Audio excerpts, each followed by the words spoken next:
is about 7 a.m. Me and my mom are about to head down to Waco, where Magnolia is. We go every single year. It's about a 2-hour drive from Dallas, so it's not too far of a trip, but we like to always make sure we go down there for the Spring at the Silos, which is happening from today through Saturday. So my first time going with Wild. So yeah, I can just show you all my favorite little spots at Magnolia that I like to go to for pictures and just to relax and shop. So it should be really fun. Wild, you ready to get out of here? He's getting old enough where he can. It's freezing cold. Nope. Well, it's starting to. Say hi, Mom. It's so cold.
Wild was having a really hard time with all the commotion going on. There's too many people and lots of loud music, so we decided to just pop a squat in the alleyway behind all the booths, and we are just having some lunch so he can chill out.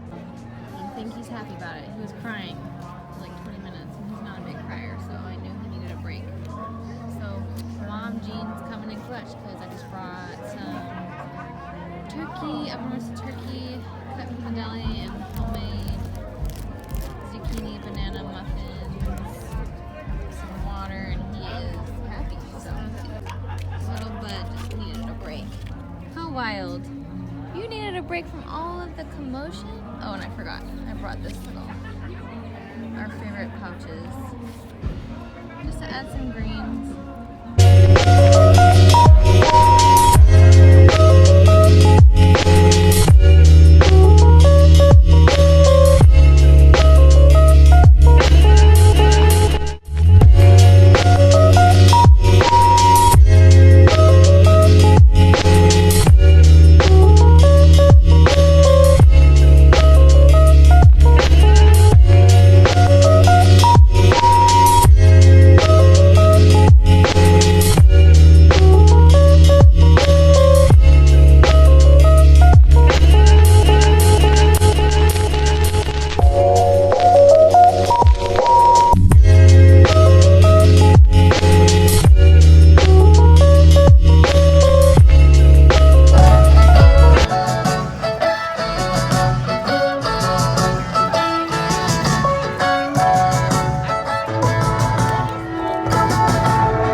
So the bakery usually has like a line wrapped around the whole building.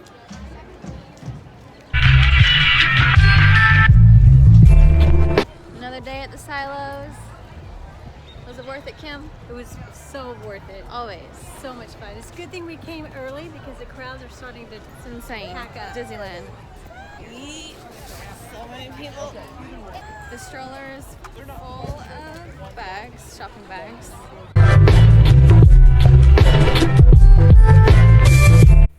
Hi again. I'm back home. The day after spring at the silos, it was so much fun.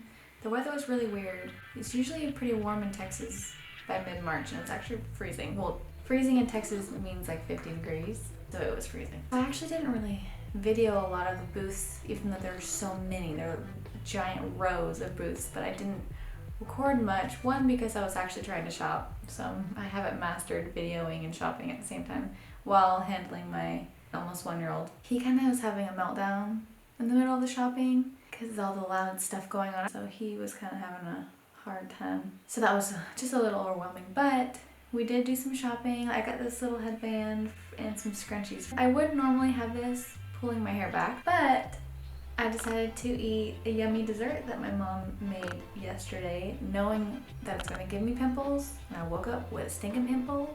So I'm deciding not to pull my hair back so I can kind of camouflage it, but like I said in my last video, I don't ever wear any makeup. So if you see a pimple, it's there. Sorry. Anyways, back to what I was saying. So I just had some tips for if there's anyone watching this video that's never been to Magnolia, and if you're kind of clueless on what Waco is all about, I have some tips for y'all. So first, I put on the screen some pictures of whenever I first started going to Magnolia, when they first opened up the silos a few years ago. When they opened, they actually weren't completely finished with the entire grounds. Like the garden wasn't ready, and the entrance wasn't all ready, and it was just more of just the market, the big building where Joanna picks goods and you go in there and you shop.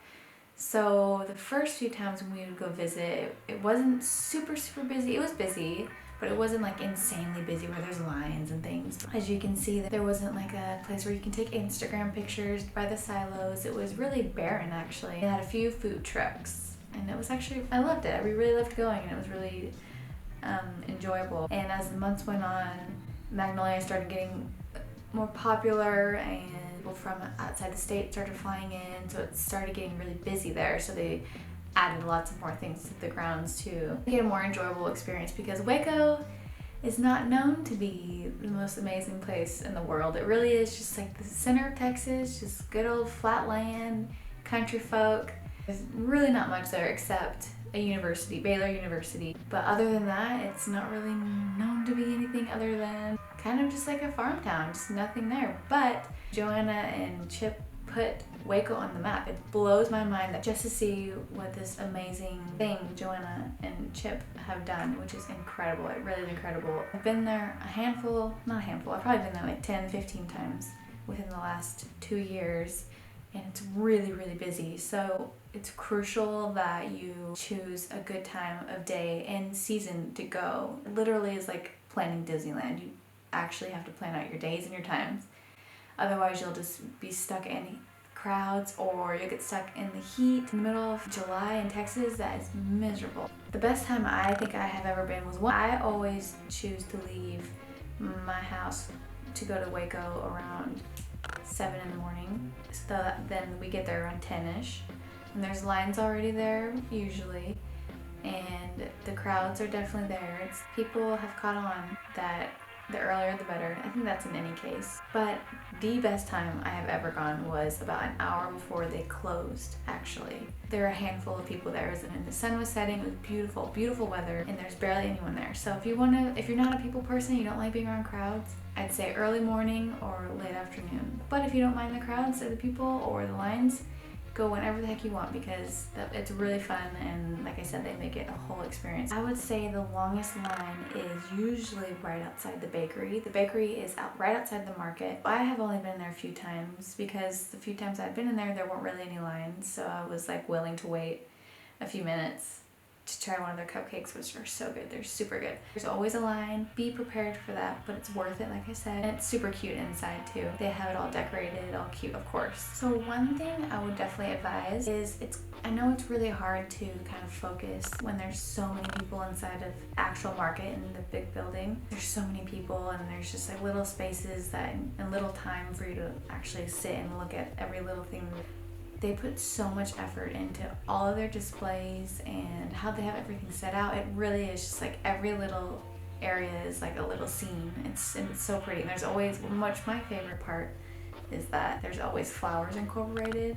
This year they had some, I think it was like fabric magnolia petals on branches all over the ceilings. It was so beautiful. So just like kind of soak that in and like be in there and be inspired by everything that they've put together, because they put a lot of time and effort. When you go, just really don't try to like rush and find the best thing. Just like kind of take it slow and enjoy it, despite all the insane amount of people that are there. One last thing, I'm sure y'all are wondering why I brought my own food, because there was obviously countless amounts of different types of food that was there, especially since it was spring at the silos. They had all those booths and new food trucks. Usually they have food trucks out by the lawn.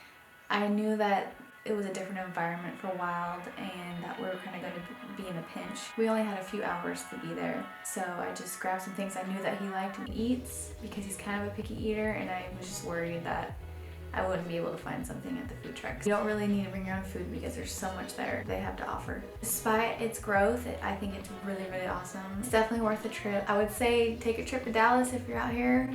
Stop by Austin or something. Waco's not the only place that's in Texas, because there's so much more here too. Waco is just like the tip of the iceberg, to be honest. I hope y'all found this informative and helpful. So if you like this video, please don't forget to like it and subscribe and follow me on my socials, and I'll see y'all next week.